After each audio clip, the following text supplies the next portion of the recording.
Hello everyone, welcome back to our YouTube channel R N study success point. चले बच्चों, एक बार फिर से हमारे YouTube channel R N study success point पे आपका बहुत बहुत स्वागत है। बच्चों, आज का वीडियो में हम लोग बात करने जा रहे हैं क्लास 9 का साइंस का वर्कशीट नंबर 18। और ये जो वर्कशीट है 16/8/2021 का होने वाला, ठीक है। यहाँ पे देखो 2020 लिखा गया, 16/8/2021 का ये वर्कशीट है, वर्कशीट नंबर 18, ठीक है। जिसमें हमें पढ़ना है the fundamental unit of life, यानी कि आपका जो सेकंड चैप्टर से वर्कशीट आ रहा था वो अब कंप्लीट हो गया। अब ये बायो का आ रहा है, यानी कि चैप्टर 5 से ये वर्कशीट है, ठीक है। बायो का फर्स्ट वर्कशीट है the fundamental unit of life, ठीक है। तो इससे अब हमें पढ़ेंगे बच्चों। तो पहले देखो क्या है कि इस वर्कशीट में क्या दिया गया, हम आपको वो समझा देते हैं। फिर देखो आज का जो क्वेश्चन आंसर है वो सारा वर्कशीट में ही है, तो आज हम अलग से आपके लिए बिल्कुल नहीं लिखे हैं, हम इसी में समझा देंगे आपको कि क्या क्या आंसर करना है। तो प्लीज़ आप लोग बताना कमेंट करके कि समझ में कितना चीज़ों को पा रहे हैं। अगर जो जैसा होगा तो हम दोबारा से उसे कमेंट सेक्शन में आपका आंसर प्रोवाइड कर देंगे। ओके स्टूडेंट्स, तो बताते हैं। सबसे पहले देखो यहाँ पे दिया गया है, यहाँ पे हमेशा देखो जिज्ञास का एग्जाम्पल दिखा रहता है, वही दिया है कि जिज्ञास दीदी, when we observe onion peel slide under microscope we see a small rectangular cell, are all organism are made of cells। ये बोला जिज्ञास दीदी से, बोलता है कि दीदी जब हम ऑनियन पील को ऑब्जर्व कर रहे थे तो वहाँ पे हम क्या देख रहे थे, एक रेक्टेंगुलर सेल देखे। तो क्या जितने भी लिविंग सेल है, सभी जितने भी लिविंग ऑर्गेनिज्म है सभी सेल से बना होता है। तो बोलते हैं yes, all living being are made of a small unit structure, this structure is called cell. यानी कि जितने भी लिविंग बीइंग है वो छोटे छोटे यूनिट या स्ट्रक्चर से बने होते हैं, और ये छोटे स्ट्रक्चर जो होता है उसी को क्या बोलते हैं, सेल बोलते हैं। सेल जो है वो क्या होता है बच्चों, cell is the basic functional and structure unit of life because all function and structure of living being are perform by the cell. यानी कि सेल को, अब सेल जो है वो हमारे लाइफ का बेसिक यूनिट, स्ट्रक्चर यूनिट भी है, बेसिक फंक्शनल यूनिट भी कहा जाता है। क्यों? क्योंकि सारा काम जो है, सारा जो फंक्शन है और जो शरीर का हमारा स्ट्रक्चर है, ये सारा कौन परफॉर्म करता है, सेल ही करता है, कोशिका ही करती है। इसलिए on the basis of living being organism are two types. जो अब ये जो है ऑन द बेसिस, इसके बेस पे लिविंग बीइंग जो है वो दो तरह का बांटा गया, यूनिसेलुलर और मल्टी सेलुलर। तो यूनिसेलुलर क्या होता है बच्चों, made of a single cell, जो एक ही सेल से बना होता है, जिसमें सारा काम जो है, सारा फंक्शन जो है एक ही सेल के अंदर करेगा, वो यूनिसेलुलर। जैसे amoeba, bacteria, paramecium etc. Multicellular क्या होता है बच्चों, many cell group together to perform a different activity. बहुत सारे सेल मिलके, बहुत सारे सेल होता है, सबका अलग अलग काम भी होता है, ठीक है। तो वो मल्टी सेलुलर ऑर्गेनिज्म होता है। मल्टी सेलुलर में क्या होता है, सेल, बहुत सारे सेल मिला के टिश्यू का निर्माण करता है, बहुत सारे टिश्यू मिला के ऑर्गन, और बहुत सारे ऑर्गन मिला के हमारा पूरा ऑर्गन सिस्टम बनता है। तो देख रहे होंगे इसमें कितने सारे सेल होंगे, ठीक है। एग्जाम्पल प्लांट्स, एनिमल, फंगाई, ठीक है, ये सारे एग्जाम्पल था मल्टी सेलुलर का। अभी बोला दीदी all are cell of same kind, ये बोला क्या सभी सेल एक जैसा होता है, तो नहीं, बिल्कुल नहीं होता है।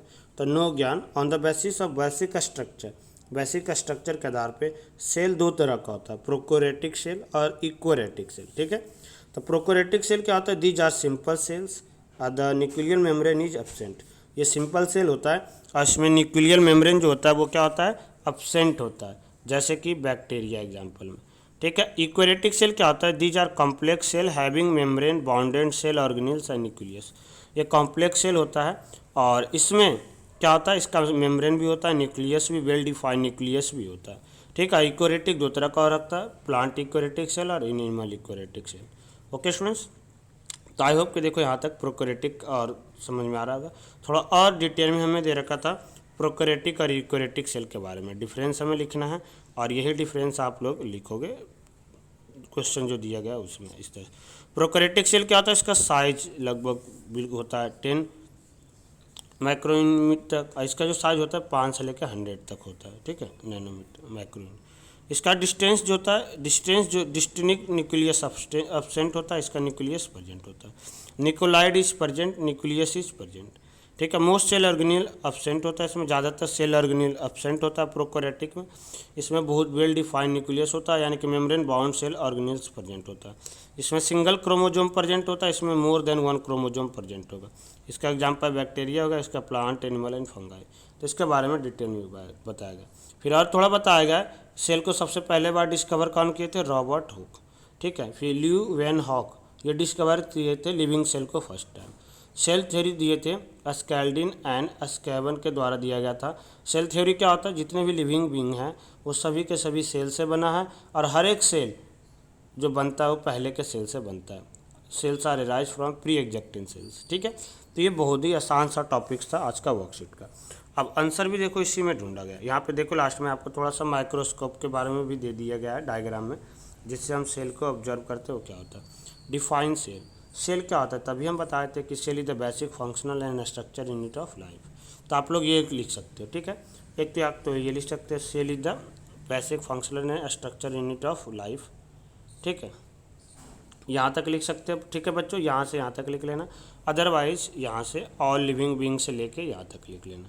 ठीक है।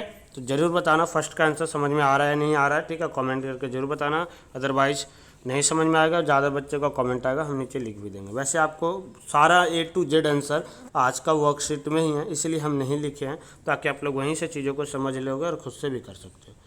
सेकेंड जो क्वेश्चन था बच्चों, difference between prokaryotic and eukaryotic. तो देखो अभी हम बताए थे प्रोकैरियोटिक और यूकैरियोटिक में सेल में डिफरेंस कहाँ से लिखोगे?